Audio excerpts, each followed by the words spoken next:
Rama,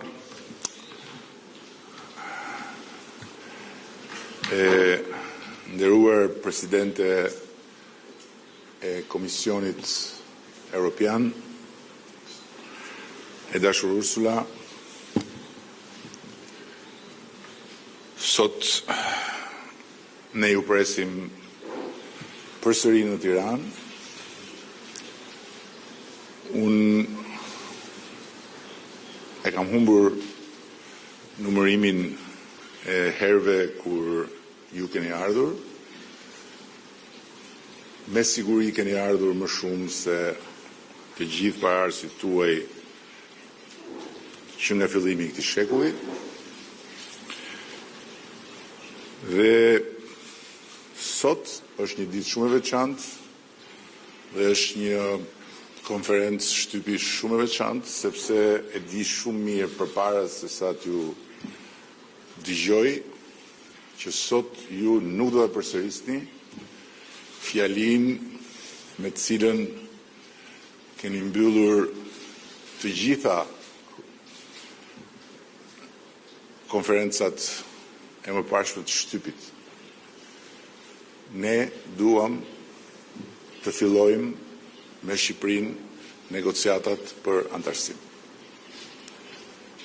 Sot kjo fjali i përket historisë, sepse sot keni ardhur në Shqipëri pasi tani më Shqipëria është ulur në tryezën e negociatave për antarësim dhe ka hapur grup kapitullin e parë të themeloreve, duke hyrë në një fazë të re. Në fazën kur të vini përsëri, do duhet ta mbyllni konferencën e shtypit duke thënë ne duam antarësimin e Shqipërisë në Bashkimin Europian. Ne jemi shumë të vendosur që t'ja dalim edhe në këtë, dhe si që e dini, skuadra jon e negociatave ka treguar në Bruksel që është në lartësinë e duhur për të përballur edhe me këtë sfidë të re.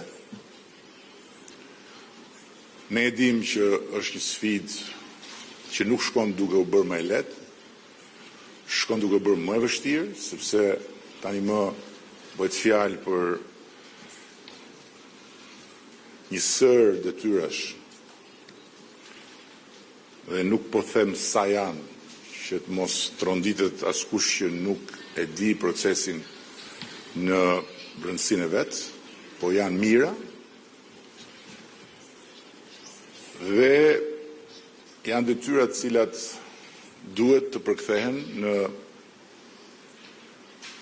ligje, në akte në ligjore, por edhe në prova të zbatimit të tyre.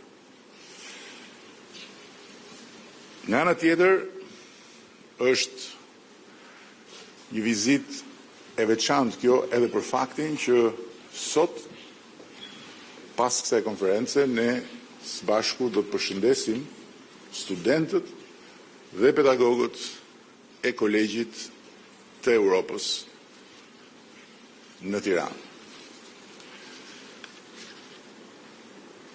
Nga ana tjetër, jam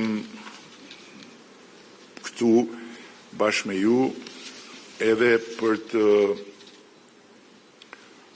konfirmuar dhe afirmuar të gjitha ato të cilat Shqipëria i ka demonstruar në këtë rrugë të përbashkët,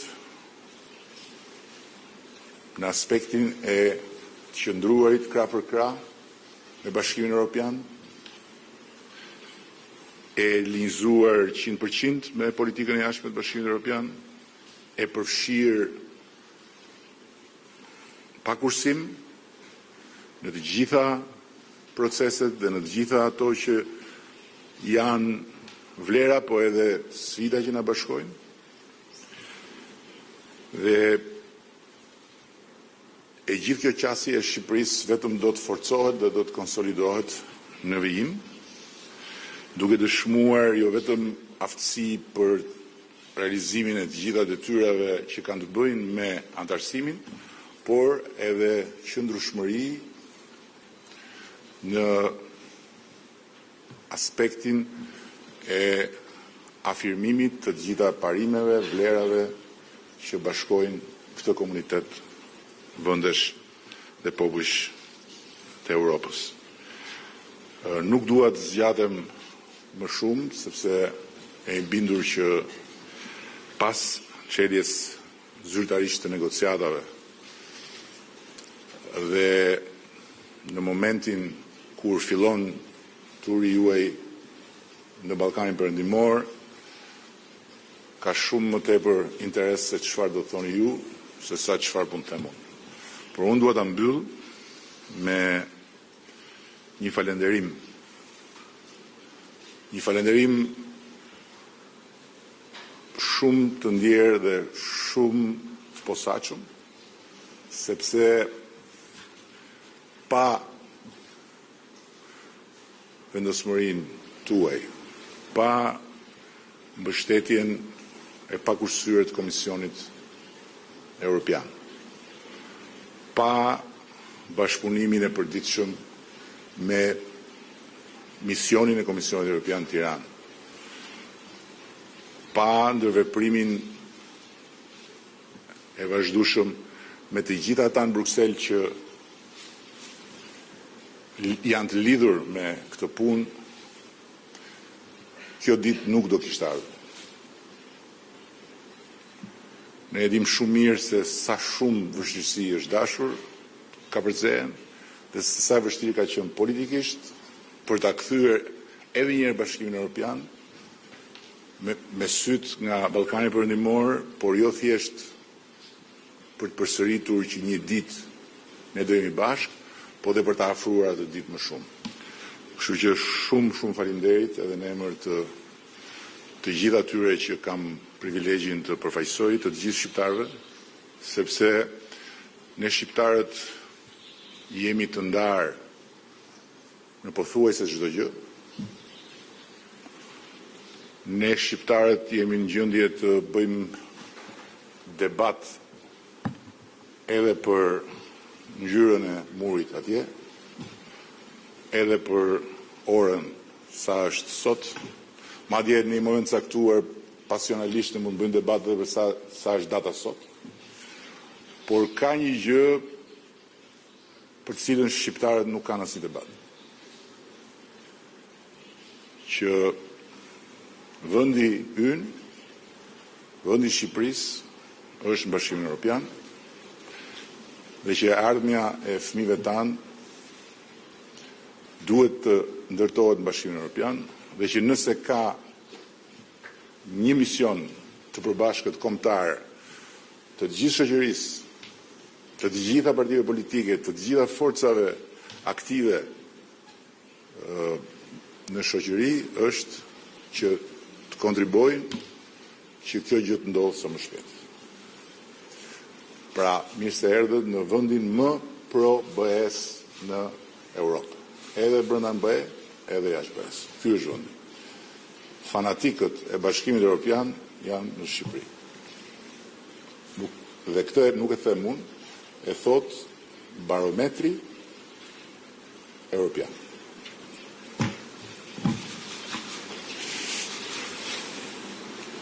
Thank you so much, Prime Minister, dear Edi. I am very happy to be back here in Tirana, and I am very glad to see how much Albania has already achieved on its way to our union.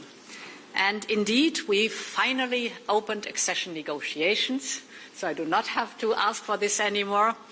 And now we opened the fundamentals cluster, and we are working on clusters. And Eddie, what a success, you just described it.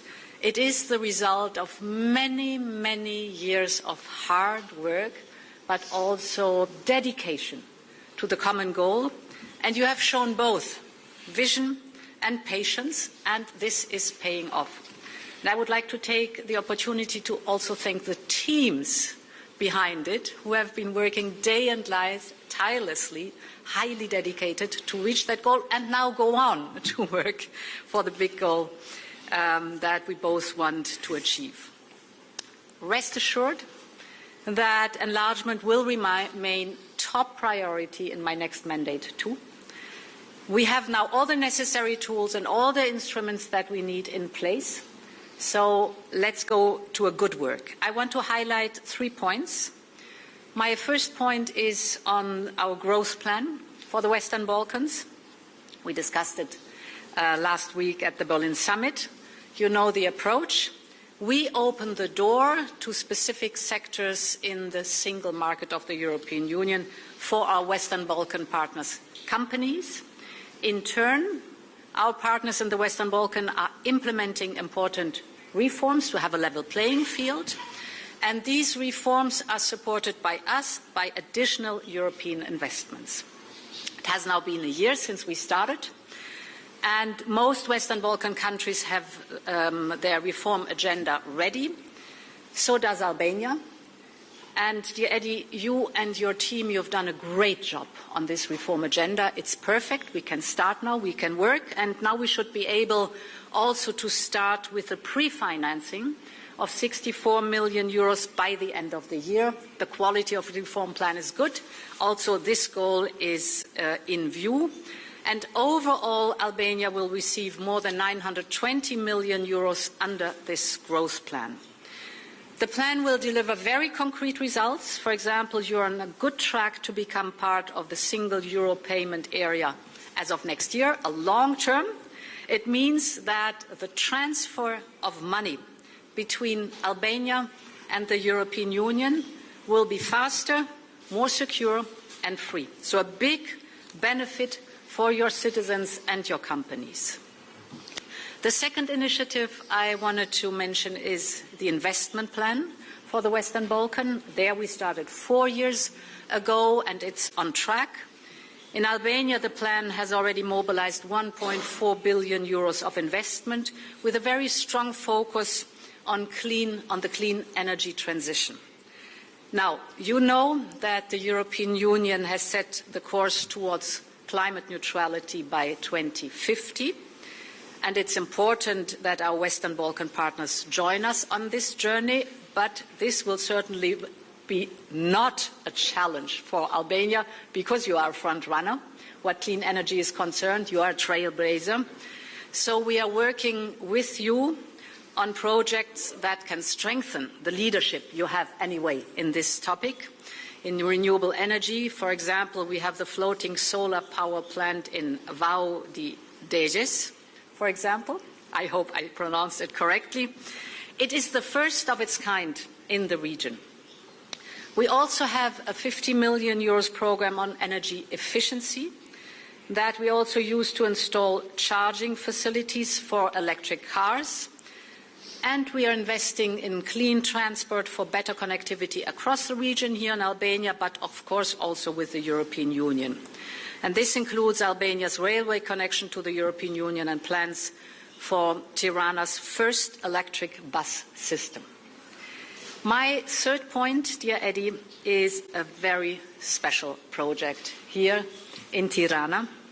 And of course, I'm talking about the campus of the College of Europe. You came up with that brilliant idea 2 years ago, only 2 years ago, I must say. We had to make it happen. It was such a fantastic idea. And now, 2 years later, here we are.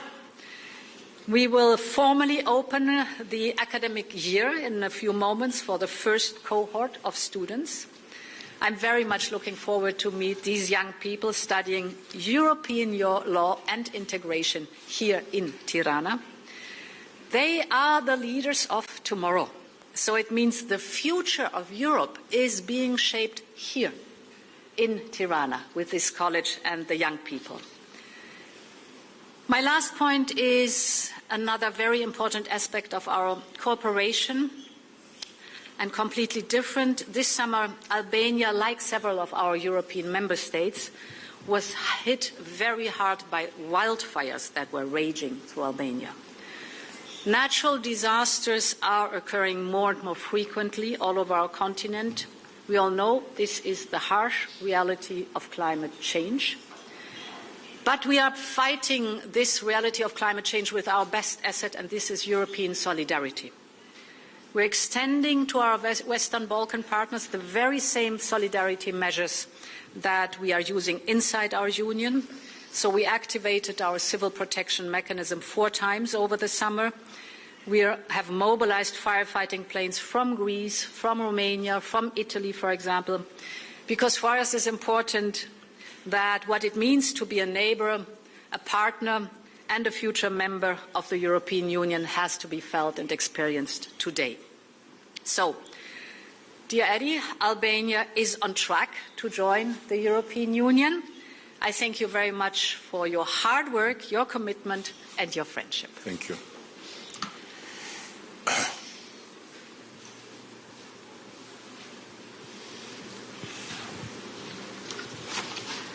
Elia Zot ka televizion Klan.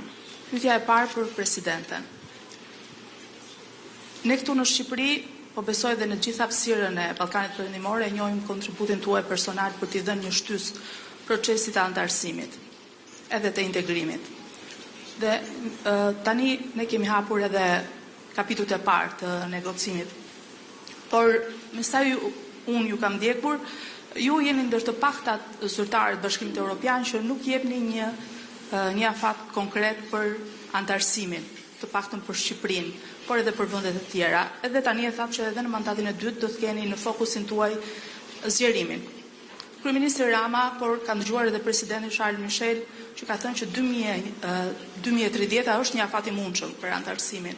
Por ju, është një afat i mundshëm? Pyetja e parë, dhe nëse do të kishit një mundësi, besoj jeni njohur me zhvillimet më të fundit në Tiranë, 2 ditë më parë është arrestuar ish presidenti. Nëse do të kishit një koment, zoti kryeministër, e di që ju keni vendosur një standard dhe nuk flisni në gjuhë huaj për zhvillimet politike në vend, por nëse do të kishit mundësi në Shqip një koment për arrestimin e ish presidentit Ilir Meta dhe për debatin që ka ngjallur mënyra që u përdorën nga policia për zbatimin e urdhrit të gjykatës. Faleminderit. So the second part of your question, as you know, I will not comment on ongoing judicial proceedings. We work with Albania on systematic reforms, but this is not linked to individual cases. The process is merits-based. That's very important for the member states, that you see the result of the work, and here is an excellent example, Albania really moving forward fast.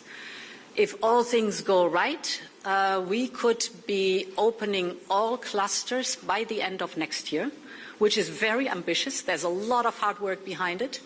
And therefore, it is reasonable not to have a rigid date, but to deliver on what is necessary to access the European Union, and therefore to be convincing in this merits-based process.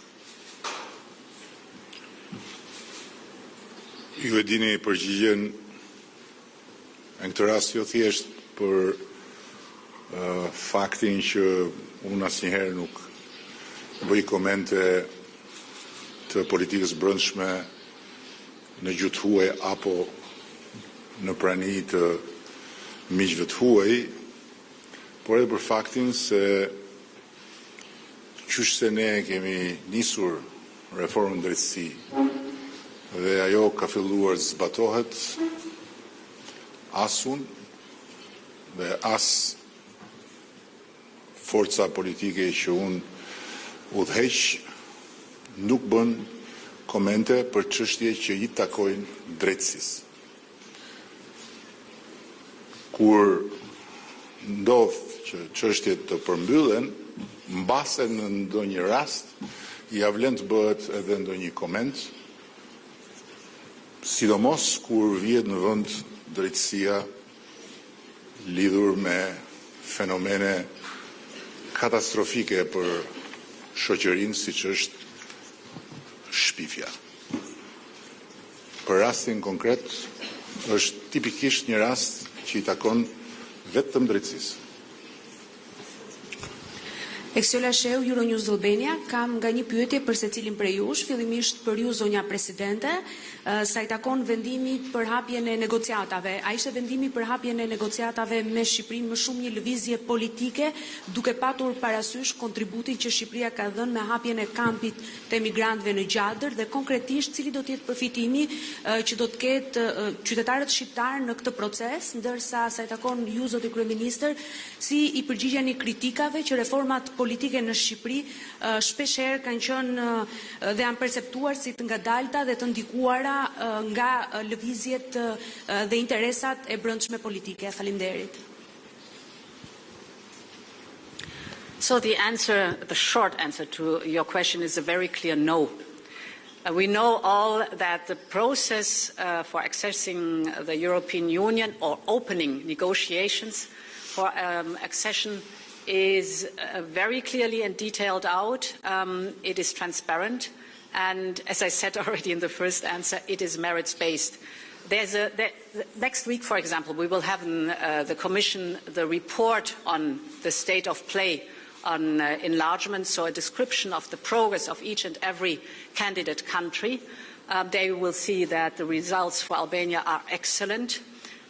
So this is a process where all member states put a lot of scrutiny on to see really that it's merits-based and that things are moving forward with full transparency. That is how it works. Që them drejtën, unë kam dëgjuar shpesh që reformat tona janë të nxituara, por nuk kam dëgjuar ndonjë që të thotë janë ngadalta. Dhe nga ana tjetër, që reformat tona janë reforma të lidhura me interesa të politikës brendshme, mund ta thonë të interesuarit në politikën e brendshme, por lajmi i mirë për Shqipërinë dhe për shqiptarët jo sot, po prej kohësh, është që Shqipëria nuk është një ishull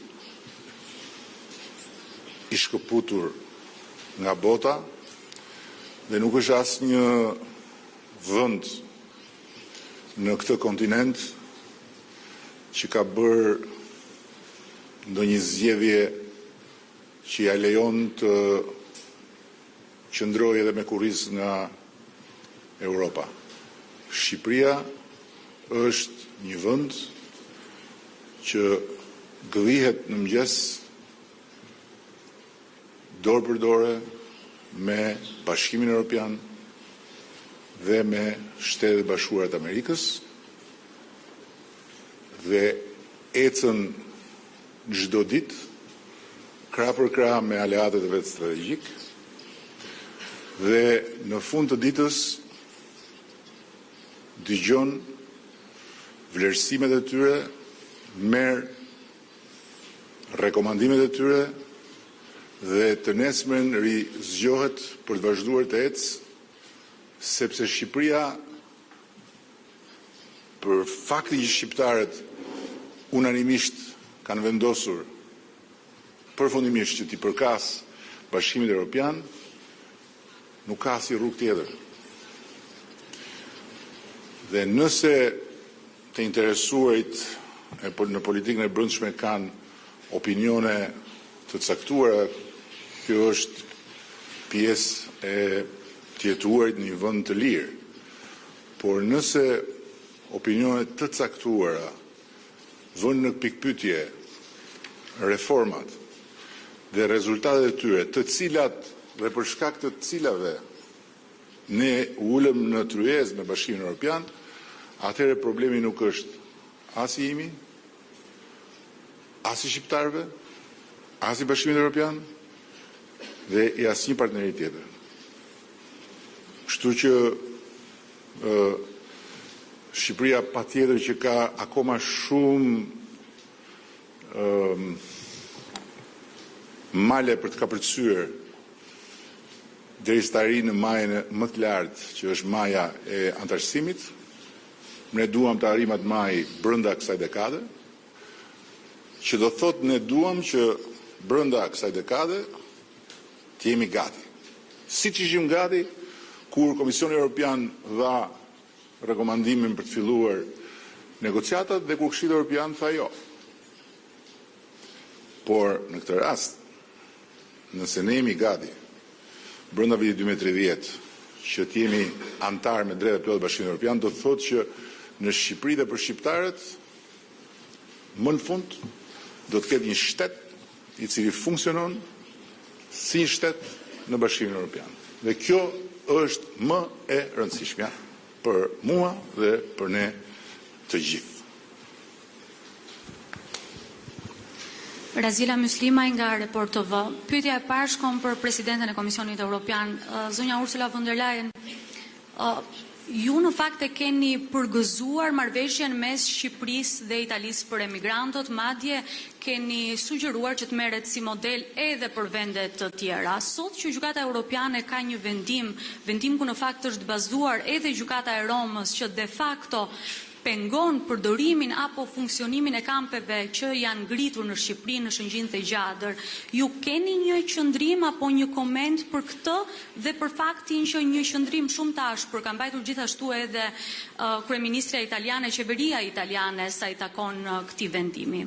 Dhe një pyetje për Kryeministrin Rama. Sa i takon çështjes integrimit, një nga çështjet kryesore në fakt që shoqëron Shqipërinë gjithnjë është bashkëpunimi politik, bashkëpunimi i shëndetshëm politik mes mazhorancës dhe opozitës, por sot në fakt që presidenti i Komisionit Evropian është këtu, një pjesë e opozitës, disa deputet protestojnë në Parlamentin Europian, në një institucion tjetër shumë të rëndësishëm të Bashkimit Europian. A ndikon kjo në imazhin për Shqipërinë në këtë rrugtim drejt Bashkimit Europian, kur vetëm një javë më parë në fakt u hapën zyrtarisht edhe negociatat për grup kapitullin e parë? So from the very beginning on, we have been very clear that we are monitoring the development related to this agreement very closely, but it is a bilateral agreement that we are speaking about. So we are not commenting this, but we are monitoring the development of this agreement.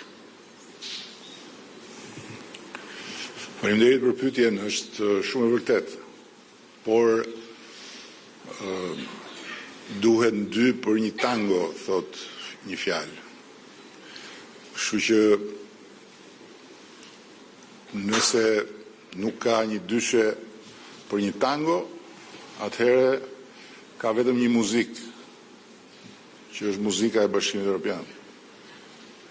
Dhe muzika e Bashkimit Europian është e shkruar në mijëra partitura me detyra konkrete, me afate konkrete, me monitorim shumë të imësishëm të këtyre detyrave dhe patjetër edhe me rezultate konkrete. Kështu që do t'ishte shumë mirë, nuk diskutohet që edhe në aspektin që pyetet ju të ndodhte ashtu siç do t'ishte e dëshirueshme, por nga ana tjetër ne nuk mund të qëndrojmë në vend dhe ta vajtojmë këtë situatë, por duhet vazhdojmë përpara të bëjmë detyrat dhe siç arritëm ta ulim Shqipërinë në tryezën e negociatave, ta ulim përfundimisht Shqipërinë në tryezën e Këshillit Evropian si një vend antar me të gjitha drejtat dhe detyrat e veta si çdo vend antar. Dhe unë kam shumë besim që më herët sa vonë, kur ende ne do të jemi rrugës, edhe kjo që ju sot vëmendje, që Bashkimi Europian krejt normalisht e pretendon nga çdo vend që kërkon të futet në shtëpinë e përbashkët, do të ndodhi. Është fillimi i fundit të një historie shumë të gjatë dhe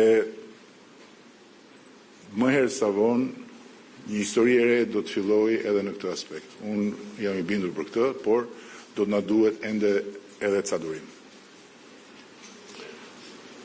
Okej, faleminderit. Thank you. That's